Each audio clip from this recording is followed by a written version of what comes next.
제189차 원내대책회의를 시작하겠습니다. 이인영 원내대표님의 여시는 말씀으로 시작하겠습니다. 여야가 내일 2차 추경 처리를 위한 본회의를 열기로 했습니다. 본회의를 앞두고 한두 가지만 추가로 야당에게 요청드립니다.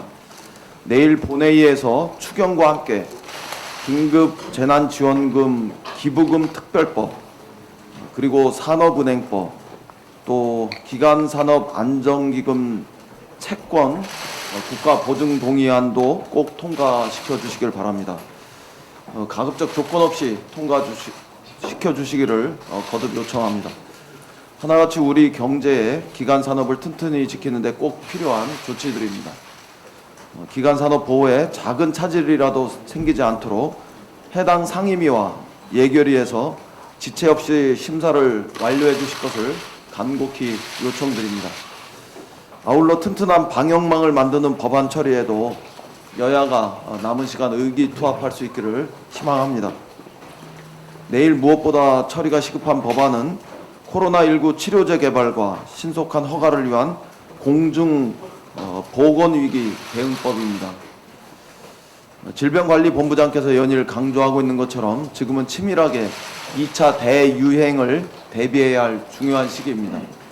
지금 철저히 준비해야 안전하게 우리가 겨울을 맞이할 수 있습니다. 코로나19를 비롯해 앞으로 발생할지 모를 유행병에 대비하기 위해서 관련법 개정을 서두를 수 있기를 기대합니다. 전쟁 같았던 대구 경북 지역 코로나 환자 급증 기간, 그리고 군의관과 공중 보건의가 부족했던 의료 인력을 겨우 채웠던 지난날을 상기해 주시기 바랍니다. 다시 똑같은 일을 반복할 수도 없고 우리에겐 시간도 없습니다. 파급을 다퉈서 획기적인 공공의료 강화 작전에 모두가 함께 돌입할 수 있어야 합니다. 20대 국회가 국립공공보건의료대학 설립을 위한 공공의대법도 반드시 통과시킬 수 있기를 희망합니다.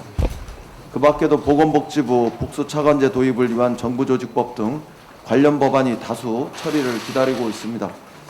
코로나19 대응 법안은 처리가 늦어지면 그만큼 국민이 피해를 입는 법안들입니다. 21대 국회로 미루지 않고 이번 국회 안에서 마무리할 수 있기를 바랍니다.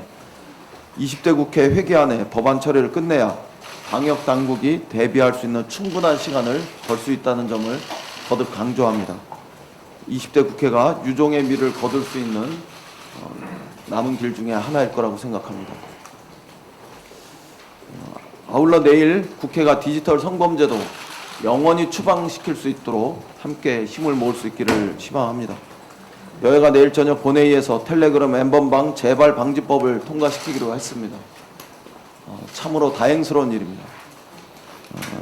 저는 올해 2월 교섭단체 대표연설에서 이 사태의 시급성을 언급하면서 야당의 관련 법안 처리에 나설 것을 이미 요청드린 바 있습니다. 그러나 우리 국회가 통과시킨 법안은 너무 느슨했습니다. 해당 법률이 피해자의 아픔을 제대로 돌보지 못했고 또 가해자들을 제대로 단죄하지 못하도록 입법이 이루어진 것에 대해서 진심으로 송구하다는 말씀을 드립니다. 늦었지만 20대 국회에서 디지털 성범죄 근절을 매듭 지을 수 있도록 하겠습니다. 불법 촬영은 물론 복제물 반포, 소지, 시청, 촬영물을 이용한 피해자 협박에 이르기까지 디지털 성범죄 전반에 대해 발본, 세권 수준의 강력한 처벌을 받을 수 있도록 하겠습니다. 아동, 청소년, 음란물과 연계된 범죄자가 학교 등의 교육기관에 취업하는 것도 불가능하게 할 것입니다. 한 사람의 일상을 공포로 몰아넣는 스토킹도 처벌하게 될 것입니다. N번방 입법은 국회가 국민에게 약속한 1호 청원 법률입니다. 국회는 디지털 성범죄는 책임지고 발본 세권하겠다는 국민에게 한 약속을 지킬 수 있어야 합니다. 디지털 성범죄는 대한민국을 병폐로 몰아넣는 독버섯입니다. 대한민국에서 디지털 성범죄가 완전히 사라지는 그날까지 우리 국회가 끝까지 고비를 늦추지 않길 바랍니다. 내일이 그 약속을 실현하는 또 실천하는 첫 번째 날이 되길 바랍니다. 전두환 씨에게 반드시 법의 심판은 내려져야 합니다. 피고인 전두환이 어제 1년여 만에 광주 법정에 섰지만 끝내 속죄하기를 거부했습니다. 그는 재판 내내 반성의 빛이라고는 찾아볼 수 없는 불성실한 태도만을 보였습니다. 끝내 광주 시민들에게 한마디 사죄의 말조차 하지 않았습니다. 법정 앞에서 침묵 시위를 했던 5월 단체와 광주 시민들은 참담한 심정으로 발길을 돌려야만 했습니다. 피고인 전두환이 죄를 시인하고 참회하기를 바라는 것은 어쩌면 애초에 불가능한 일이었을지도 모르겠습니다. 이미 많은 분들이 헬기 기총 소사를 증언하고 있습니다. 움직일 수 없는 명백한 증거도 여럿입니다. 피고인은 이런 명백한 진실을 회피하기 위해서 지난 2년간 출석을 거부하면서 재판을 지연시켜 왔습니다. 그러나 더 이상 역사는 용납하지 않을 것입니다. 우리 국민은 절대로 묵인하지 않을 것입니다. 재판부는 더 이상 피고의 고의적 재판 지연 행위를 용인하지 말고 거짓이 역사를 훼손하지 못하도록 추상 같은 처분을 내려야 합니다. 재판부가 역사의 정의를 바로 세워주실 것을 기대합니다. 이상입니다. 예, 조정식 정책위 의장님의 발언이 있겠습니다. 여야가 제2차 추경 예산을 내일 본회의에서 처리하기로 뜻을 모았습니다. 총선 후 2주일의 시간이 흘렀지만 미래통합당이 4월을 넘기지 않고 추경 처리에 협조하기로 한 점에 대해 매우 다행스럽게 생각합니다. 이로써 오는 5월 중순에 모든 가정에 재난지원금을 지급하겠다는 당정의 계획도 탄력을 받게 되었습니다. 코로나 국난으로 어려움을 겪고 있는 국민들께 조금이나마 힘이 될 수 있기를 간절히 기원합니다. 거듭 말씀드리지만 긴급 재난지원금 지급 효과는 그 집행 속도에 비례하기 때문에 지원금의 신속한 현장 투입이 정책 성패의 관건이라 할 수 있습니다. 재난지원금 지급이 시행되고 있는 경기도의 경우 경기도시장상권진흥원의 조사에 따르면 자영업자의 56%가 전월보다 매출이 증가했다고 합니다. 재난지원금이 위축된 지역경제 활성화에 도움이 되고 있다는 것입니다. 정부 당국은 지자체와의 긴밀한 협조를 바탕으로 긴급 재난지원금의 신속한 지급을 위해 관련 행정 절차 추진에 만전을 기해 주기 바랍니다. 추경 처리와 함께 여야는 산업은행법과 기금채권, 국가보증동의안, 긴급 재난지원금 기부 관련 특별법 처리에도 합의했습니다. 국가 핵심 기관 산업과 국민의 일자리를 지키고 범사회적인 국난 극복 기반을 조성하기 위한 제도적 장치 마련에 청신호가 켜진 셈입니다. 그러나 이제 겨우 첫 단추를 꿰었을 뿐입니다. 코로나19에 따른 세계적 경제 위기에 보다 효과적이고 능동적으로 대처할 수 있도록 그 어느 때보다 초당적인 협력이 요청됩니다. 특히 선제적, 적극적, 포괄적 위기 대응 체계와 세심한 현장 맞춤형 대책 수립을 뒷받침하기 위해서는 비록 임기가 얼마 남지 않았지만 20대 국회의 역할과 책임이 대단히 막중합니다.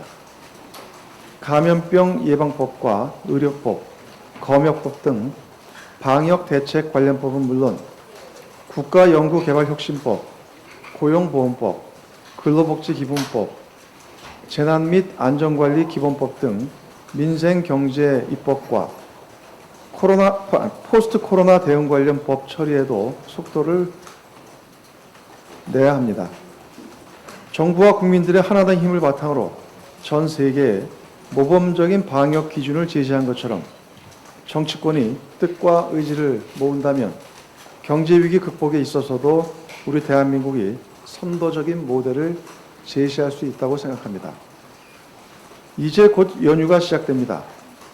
국가적으로 어려운 시기에 맞이하는 가정의 달 5월에 여야 정치권이 국민 모두에게 희망이라는 뜻깊은 선물을 드릴 수 있도록 국난 극복에 힘을 모아주기 바랍니다. 한반도 평화와 번영의 새 시대를 개막한 역사적인 4.27 판문점 선언이 어제 2주년을 맞이했습니다. 남북의 양 정상이 함께 손을 잡고 분단과 냉전의 경계를 자유롭게 넘나들던 그날의 감격과 기쁨은 지금 이 순간에도 우리 민족 모두의 가슴에 생생하게 살아 숨쉬고 있다고 생각합니다. 2년의 시간이 흐른 지금 한반도 평화의 여정이 답보 상태를 보이고 있지만 이럴 때일수록 긴 호흡과 넓은 시각을 가지고 남북 문제에 접근해야 합니다. 더욱이 최근 코로나19의 급속한 확산으로 인해 미국과 중국 등 영내 국가들의 정책적 관심이 방역과 경제위기 대응에 집중되면서 한반도 평화체제 관련 논의가 좀처럼 속도를 내지 못하는 것 또한 사실입니다. 이와 관련해 문재인 대통령은 어제 코로나19에 대한 공동 대응과 함께 가축 전염병 및 접경지역 재해 재난 대처, 남북 철도 연결 등 남북이 당면한 공통 과제에 대한 교류 협력에 적극 나서겠다고 천명합니다. 여러 현실적인 제약 속에서도 남북이 함께 할 수 있는 작은 일부터 끊임없이 실천한다면 특히 정부는 어제 남북관계 개선의 중대한 계기가 될 동해 북부선 건설사업 재개를 선언했습니다. 이번 사업을 통해 남북교류와 국내 경제 활성화는 물론 한반도 신경제구상 실현의 마중물이 될 것이라 기대합니다. 더불어민주당은 한반도 문제의 주도권은 우리 대한민국에게 있다는 인식을 바탕으로 방역 등 인도주의적 분야에 대한 교류 협력을 적극 주도할 것입니다. 아울러 야당의 발목 잡기로 인해 그간 처리하지 못한 남북관계 발전과 관련된 법적, 제도적 조치들도 21대 국회에서 처리할 수 있도록 하겠습니다. 이상입니다. 예, 윤관석 정책위 수석부의장의 발언이 있겠습니다. 예, 앞에 원내대표의 말씀 주셨습니다마는 5.18 민주화운동 희생자의 명예를 훼손한 혐의로 재판에 넘겨준 5월 광주 비극의 책임자인 전두환 씨가 기소된 지 1년여 만에 광주지법에 출석했습니다. 그동안 전두환 씨는 알츠하이머를 핑계로 재판 출석은 거부하면서 쿠데타 주역들과 음주를 즐기고 골프장을 출입하는 등 뻔뻔하고 프레임치한 모습으로 일관해 왔습니다. 어제 재판정에서도 단 한마디 사과나 반성도 없이 부인과 변명으로 자신의 혐의와 책임을 가린 데만 급급했습니다. 이제 필요한 것은 정의와 상식 그리고 국민의 손으로 세운 사법질서에 따른 엄정한 심판뿐입니다. 반성하지 않는 자에게 관용은 사치이고 또 다른 악을 기르는 자양분일 뿐입니다. 사법당국에 조속하고 단호한 조치를 강력히 촉구합니다. 5.18 민주화운동이 올해 40주년을 맞습니다. 더불어민주당은 민주주의를 위한 광주 영령들의 숭고한 희생을 다시 한번 가슴 깊이 새기겠습니다. 특히 최초 발포 명령자와 폐기사격, 집단 암매장 등 아직도 밝혀지지 않고 있는 각종 의혹들에 대한 철저한 진상규명 또한 서두르도록 하겠습니다. 광주의 5월이 시민들이 흘린 피가 모욕받고 조롱받는 일이 더 이상 없도록 역사적 진실을 바로 세우기 위한 노력을 아끼지 않겠습니다. 이상입니다. 예, 임종성 당무부대표의 발언이 있겠습니다. 드디어 국회에서 코로나19 대응하기 위한 추경심사가 시작됩니다. 정부가 국회에 추경안을 제출한 지 꼬박 12일 만에 시작된 심사지만 이제라도 심사가 이뤄질 수 있다는 사실에 다행이라고 생각됩니다. 사실 가장 큰 논란이 됐던 전국민 긴급재난지원금 지급 문제는 여야가 총선 전에 이미 뜻을 모은 사안이었습니다. 그래서 더 속도를 낼 줄 알았습니다만 이렇게 늦어지게 된 점 국민 여러분께 진심으로 사과 말씀드리겠습니다. 늦어진 만큼 더 긴급하게 예산을 심사, 코로나19로 인해 고통받고 계신 국민께 조금 더 빨리 혜택이 가도록 더불어민주당이 최선을 다하겠다는 말씀 드리겠습니다.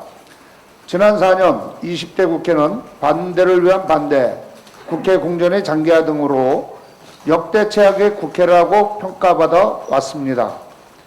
국민의 명령이었던 검찰개혁과 정치개혁은 최후의 수단인 패스트트랙에 태우고서야 겨우 처리됐습니다. 또한 정쟁에 묻힌 각종 민생 법안은 국회 공전으로 논의조차 못되고 있다가 이제 임기 만료 폐기를 앞두고 있는 상황입니다. 이로 인해 국민께서 21대 국회를 새로 짜주셨습니다. 20대 국회 구성원 모두는 21대 총선 표심에 비친 국민의 뜻을 제대로 헤아려야 합니다. 코로나19 사태로 인한 긴급재난지원금 심사 그리고 민생법안 처리, 국민이 20대 국회 명령한 마지막 봉사의 기회입니다. 비록 또다시 정쟁에 휘말려 12일이나 늦어졌지만 아직 늦지는 않았습니다. 셰익스피어의 끝이 좋으면 다 좋다는 희극의 제목처럼 이미 다 좋을 수 없는 국회지만 끝이라도 좋게 맺었으면 하는 바람입니다. 길고 긴 코로나19 사태로 많은 국민이 고통받고 있습니다. 국민이 조금이라도 더 힘내게, 조금이라도 더 버틸 수 있게 하는 생명줄 긴급재난지원금이 지체 없이 지급되고 민생법안을 처리할 수 있도록 20대 국회가 마지막 밥값을 다해 나갑시다. 적어도 마지막만은 국민께 예의를 지켰으면 합니다. 감사합니다. 예, 회의를 비공개로 전환하겠습니다. 언론인 여러분의 협조